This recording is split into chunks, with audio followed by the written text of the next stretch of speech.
Kaixo lagunak, atxaldeon, gaur hemen aukazue bakarrik aurkezteko eguzki plaken instalazio berria ikastola martxan dago.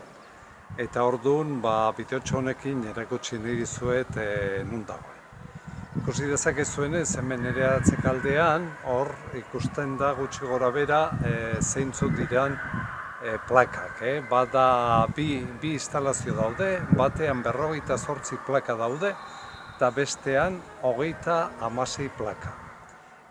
Bi instalazio daude, zeren guk bi sarrera ditugu elektrizidadena ikastolan, da orduan sarrera bakoitzakin eginda instalazio bat. Instalazio hau gutunean adierazten duen moduan Green Cube enpresarekin egindakoak dira. Bere momentuan beste enpresa askokin baloratu genituen, proposamena, presupuestoak eta abar, eta izkenen Green Cubeekin erabaki genuen egitea. Uda honetan alde batetik luminaria guztiak aldatu dira, eta ja danak luminaria LED jarri dira. Argazkitan ikusi dezakezu polikiroltegiko argazkia luminariak ere nola berritu diran. Eta bigarren pausua zen plaka solarren instalazioa gauzatzea. Zeren instalazio honekin guk ekoizten dugu elektrizidadea eta gure konsumoen zati bat gure eguzki plakakin sortzen dugun elektrizidadeekin osatzen dugu.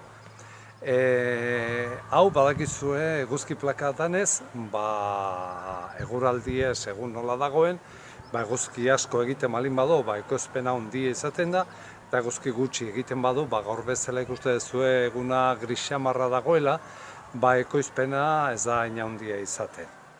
Teknikoak kalkulatzen dute urtean zehar 124 bat gure kontsumo elektrikotik ekoiztuko dugula.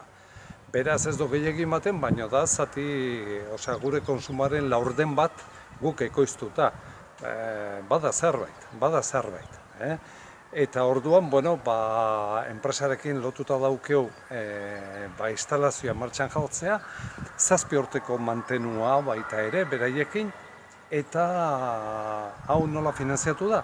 Izkenean enpresarekin akordio bat iritsi gehan leasing bat egiteko, eta leasing hori 7 urteko leasing bat izango da, eta gu ordaintzen joango gea, faktura elektrikotik lortzen dugun jetxirakatik.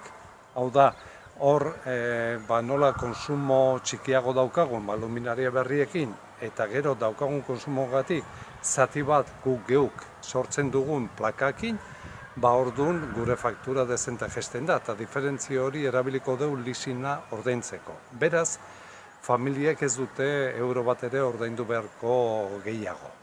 Eta 7 urte pasata gero, instalazio hau ikastolarentzat geratuko da. Espero dut esplikazioak nahiko izatea eta nire ikuspuntua jakin nahi badezu iruditzen zait proiektu oso polit bat, emaitza oso honakin, eta eraberean erabiltzen dugu hau baita ere gure ikaslei erakusteko nola funtzionatzen duen. Hau, instalazio hau kontrolatuta dago aplikazio batekin. Aplikazio honek ematen digu ze konsumo eta momentu oro zenbat ekoizten nahi den instalazioa, eta egunean ze parte sare elektrikotik hartu dugun, ze parte guk ekoiztu dugun, eta zein izan da gure eguneko konsumoa. Hemen ikusten duzuen irudian, hor ikusi dezakezu, aplikazio hortan. Hauxe da gure proiektua, proiektu berria ja gauzatu da, plakak ja elektrizidade ekoizten ari dira, beraz, proiektu berri bat jartzen gaituela ikastola itxaropenari zonaldeko zentroen artean puntan anbito honetan. Joan dan astean gainera edukiko genuen berri on bat, eta da Eusko Jaurlaritzako energia egoizteko enteak, EBE ezagutzen dana, 30.000 euroko subentzioa eman digu finantziatzeko instalazio berri hau. Beraz, laguntza handi bat, oso ondo etorriko zaigula finantziazio instalazioarena errezago egiteko. Mila esker.